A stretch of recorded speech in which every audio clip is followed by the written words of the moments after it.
Well, the president has made it very clear that he will never allow Iran to have nuclear capabilities. That is a red line that he has drawn, and he will not allow that to happen. But you asked why President Trump wants to make a deal. I would remind you, he's the master of the art of the deal. He is America's deal maker in chief. He leads from a position of securing peace through strength.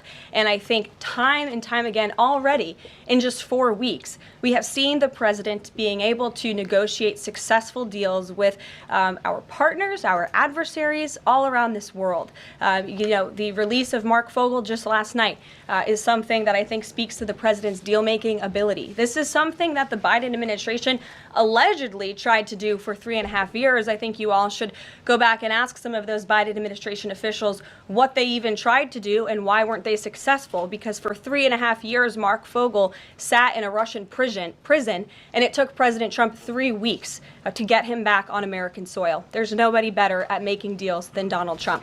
Phil Wegman. Thank you. 2 foreign policy questions. Ukrainian President Zelensky has said after the war that he wants NATO membership or nuclear weapons. We heard Defense Secretary Hegseth say that NATO membership was unrealistic. What's the president's view on the other option, on a nuclear Ukraine?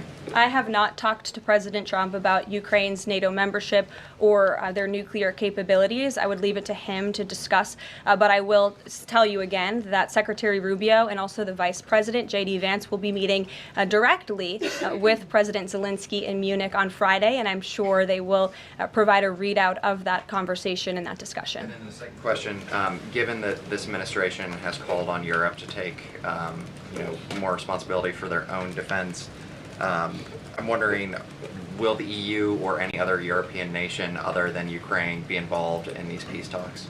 I don't have any European nations who are involved currently to read out for you. Certainly, the president has employed a very strong team or deployed a very strong team to continue these negotiations. And the fact that he was on the phone with both President Putin and President Zelensky today shows that he's very much involved in this effort as well.